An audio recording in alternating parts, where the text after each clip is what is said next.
Shalom. This is Ariel Ben Hasharallah out of the Lions Den camp. First and foremost, I want to give all praise and glory to Yahweh, Bahasham, Yahweh Shai, Bahasham, Rakak, Wadash, Ma'amath. A double honor to the elders and apostles at Great Millstone who rule well and teach well. A double honor to my elder as well, Aharwan Ben Yasharallah, down here in the Lions Den camp. Sincere Thawada to the Akim, Akwatim, and the children that's pushing the truth and believe it with sincerity. Shalom, Thawada. I wanted to touch on this video I came across. I'm just gonna go ahead and play it. Recession. It's the word everyone in finance fears. Since the Great Recession of 2008, the United States has been largely immune from these economic downturns. Outside of the massive drawdown we saw in March of 2020 due to a black swan pandemic, the U.S. economy has enjoyed a golden era of unbelievable returns with little to no trouble. Since 2010, the S&P 500 had a total return of 357%. Those lucky enough to have invested during this golden period have seen their portfolios grow well past expert assessments. Today, though, trouble in paradise, a paradigm shift in markets that is making everyone, including JP Morgan, panic. In the last 12 years, investors have had essentially no worries during the epic post-recession bull run. Drawdowns were rare, and when they happened, buying the dip was an extremely profitable strategy. Since 2010, there have been only 3 drawdowns surpassing 15% in the S&P, and each time they happened, the market quickly recovered to new all-time highs. So given these facts, you have to ask, why is everyone so worried about a recession when the current drawdown is nothing special, at least number-wise? In the past, similar situations have always resulted in a quick recovery. Well, the answer lies in 2 different places, and when you figure it out, you will understand why everyone is panicking. You see, in the past, we had it easy. Each time the market dipped, the Fed was there to protect us. But after years of monetary abuse, especially following March of 2020, the protection is gone, at least for now. The Federal Reserve has a problem it has not seen since the early 80s, severe inflation. And in order to combat the issue, they need to raise rates and cut down on their help. To many experts, it seems that the era of easy money is done, and now the market will need to survive without these supplements and steroids that were being injected into it by the United States Federal Reserve. This assumption has caused a sell-off of epic proportions in speculative growth stocks. For example, stocks like Zoom have been decimated. From its peak price in October of 2020, Zoom has declined over 80%. But looking at the S&P 500, you would have a hard time telling just how bad it is out there. Plenty of retail favorites are now a fifth of what they were in 2020, yet the S&P is down only 14%. So what is going on? If there truly is a market implosion occurring, why does this single most important index seem to be holding up okay? If we are truly headed towards a recession, where is the epic drawdown? In 2008, we saw the SPY decline by approximately 50%.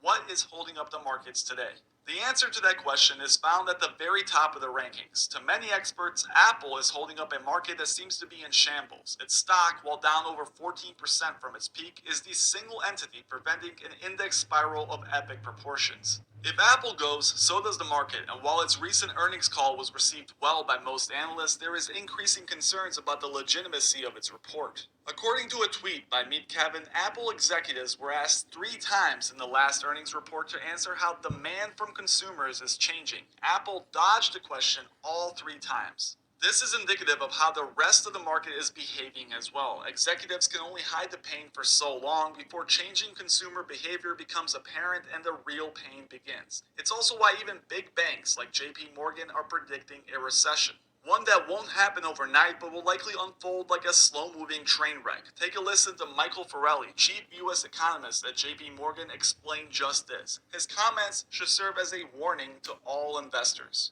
Bring in JP Morgan chief U.S. economist Michael Feroli. Feroli and Santoli. I'll start with you, Michael Feroli, which is, it's hard to imagine that we're having conversations about a recession when we're adding in a tight jobs market more than 400,000 jobs and an unemployment rate at 3.6%. So how do you square that? So I think the recession, at least as I understand it, the recession narrative or discussion is really about perhaps next year, not about next quarter. I think most people recognize that the momentum in the economy right now is pretty favorable. As you mentioned, the jobs number looking very timely and looking very strong. But as we see these financial conditions tighten, many of what you just talked about, stocks down, rates up, dollar way up, over time, if this continues, then you set yourself up for a scenario where maybe, a few quarters down the line, recession becomes more of a possibility. So as you just heard there from Michael, this all comes down to tightening. The Federal Reserve is expected to raise rates multiple times over the next year, and with that, a couple of things are happening. The dollar index is jumping up to record levels. A more valuable currency makes imports cheaper and exports more expensive and less competitive on world markets. For American companies, this means a tougher time selling stuff outside of its borders. And with the Fed continually raising rates, the impacts on a wide array of financial sectors are going to be severe. Mortgage rates have already surpassed 5%, and if they continue to rise, there is no doubt that eventually the housing market will grind to a halt as affordability nosedives. The fear of stagflation is overtaking the... So this is Ecclesiastes chapter 12, verse 3. It says, "In the day when the keepers of the house shall tremble, and the strong men shall bow themselves, and the grinders shall cease, because they are few, and those that look out of the windows be darkened, and the door shall be shut in the streets, and the sound of the grinding is low." So like it, when the sound of the grinding is low, "and he shall rise up at the voice of the bird, and all the daughters of music shall be brought low." Con, this place is like he said, like a slow train wreck. This place is slowly but surely falling. All right. This place is slowly but surely falling. Thus saith the Lord, Yahweh Shem Yahushua. I'm gonna keep it going. Market. The economic phenomenon is a double-edged sword. On one side, inflation, on the other, recession. Rising prices hurt as is, but add in high unemployment and terrible growth, and you have a recipe for disaster. Take a listen to Michael explain further. So what do you think this is all about?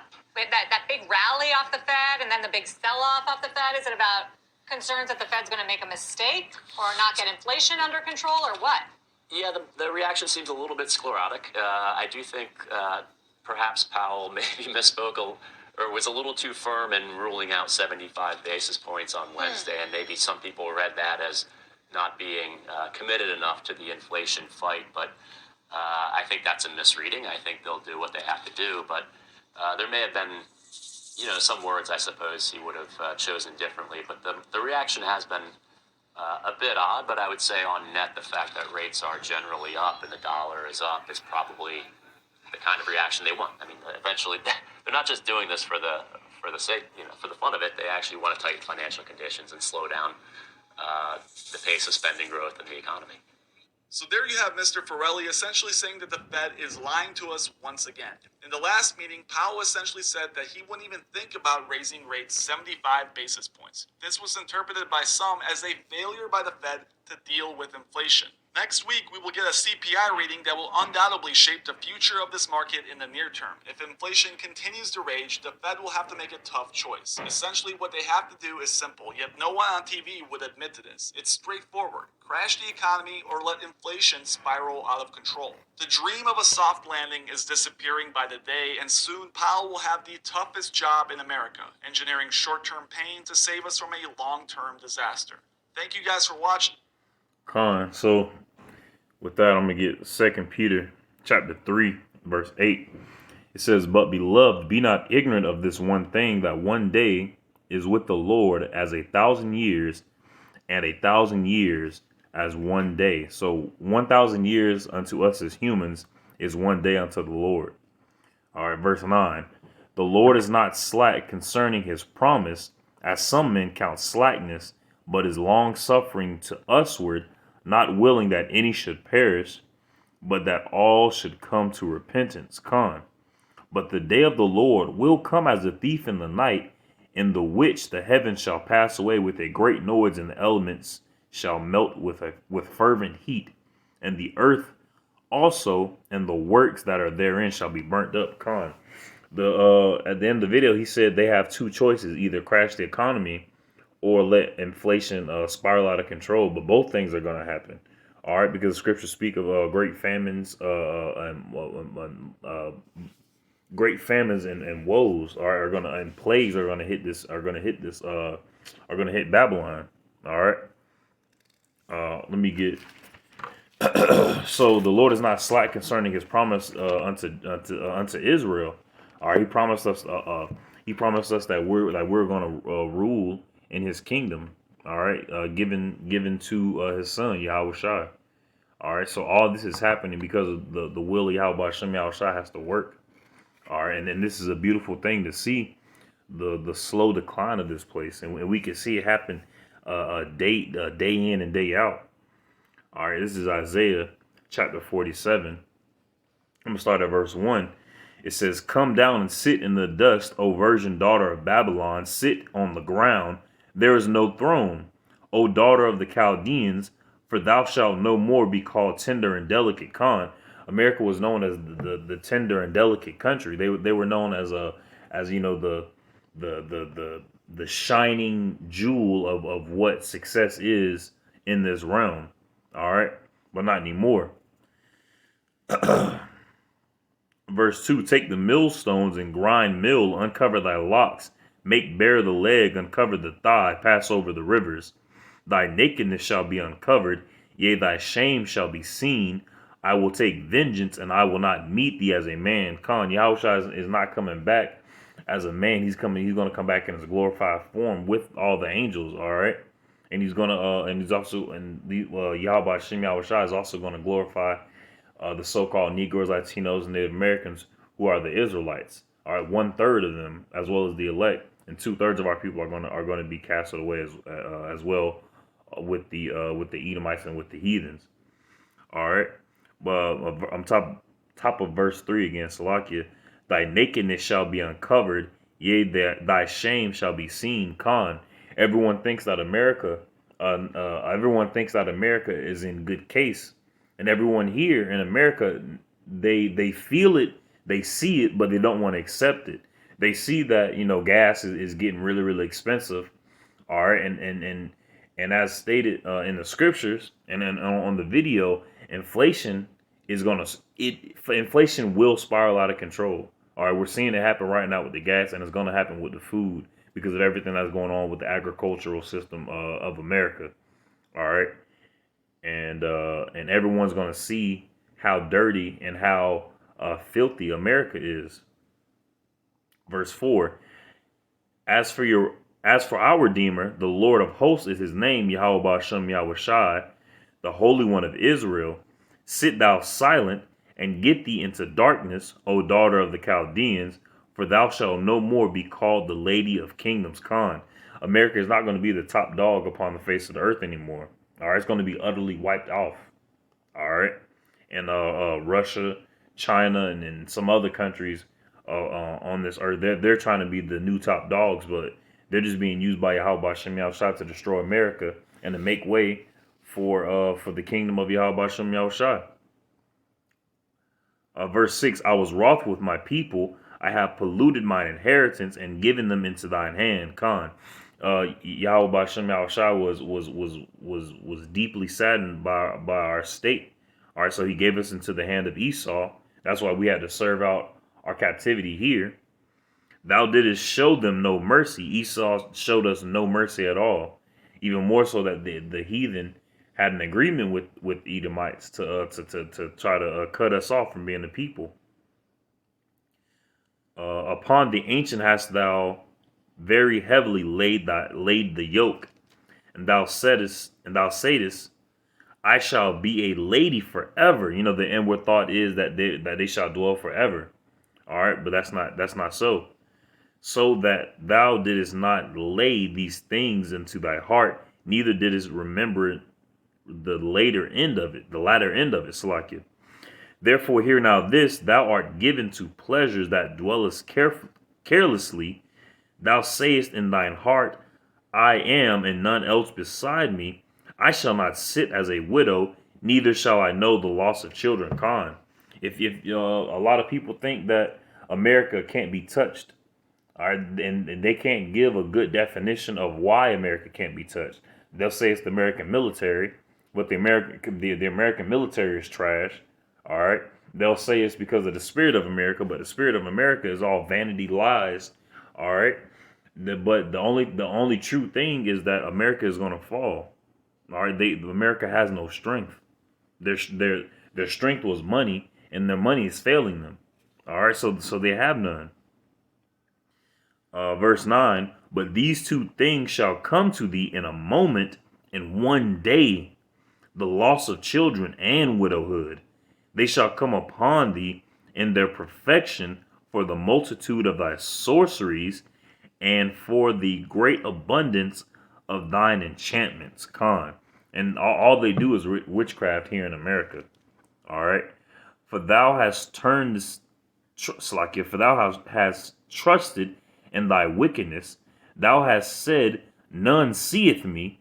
Thy wisdom and thy knowledge, it hath perverted thee. And thou hast said in thine heart, I am, and none else beside me. Con. That's really the spirit of America. All right, the American spirit is nobody can touch us. You know, the American spirit is fuck you, pay me. All right, the American spirit is me first. I don't care about everybody second. You know, that's the American spirit. All right, you can see it when you're driving down when you're driving on the road. People have people don't have consideration for their fellow man. All right, and it's bad right now, but it's going to get a lot worse once the food starts getting once inflation starts setting in real bad. Therefore shall, verse 11, therefore shall evil come upon thee, thou shalt not know from whence it riseth, but Israel is going to know. All right, 1/3 in the elect of Israel are going to know from where this evil is arising. It's arising from Yahweh Shem Yahushai. All right, to bring this place down. And mischief shall fall upon thee, thou shalt not be able to put it off. And desolation shall come upon thee suddenly, which thou shalt not know. Con. Verse 12, stand now with thine enchantments, and with the multitude of thy sorceries, wherein thou hast labored from thy youth. Con. Ever since the start of America, they've been laboring in sorceries, and they've been laboring in evil. All right. Killing the Native Americans, the so-called Native Americans, the Gadites, all right, and all the other northern tribe here in the Americas, all right, utterly slaughtering them and giving them a disease. If so be thou shalt be able to profit, if so be thou mayest prevail. Con. Thou art wearied. Verse 13. Thou art wearied in the multitude of thy counsels. Let now the astrologers, the stargazers, the monthly prognosticators. I'm gonna look that word up real quick. Con. So the word prognosticator. Hold on. Prognosticator is a person who foretells or prophesies a future event. All right, and their prognosticators are witches and warlocks. All right, they get all that from the wrong side. All right. So thou art wearied. Back at verse 13. Thou art wearied in the multitude of thy counsels, and let now the astrologers, the stargazers, the monthly prognosticators stand up and save thee from these things that shall come upon thee. Con. And they will not be able to. All right. And they will not be able to, because it's coming from Yahweh Shem Yahushai, and nothing that comes from him is going to be void. All right. Like the scripture in 2 Peter, the Lord is not slack. All right. He says that America, the daughter of Babylon, the spiritual manifestation of Egypt, Rome, Sodom and Gomorrah is going to be destroyed. Best believe it. Verse 14. Behold, they shall be as stubble. The fire shall burn them. They shall not deliver themselves from the power of the flame. There shall not be a coal to warm. There shall not be a coal to warm at, nor fire to sit before it. Thus shall they be unto thee, with whom thou hast labored, even thy merchants from thy youth. They shall wander, every one to his quarter. None shall save thee. None shall save America. All right, America's going to be utterly destroyed, utterly wasted. And call Allah and Yahweh Shem Yahshai that we're in this predicament to see it fall. All right, we got front row seats to the destruction of America. All right. I pray this lesson was edifying. Shalom.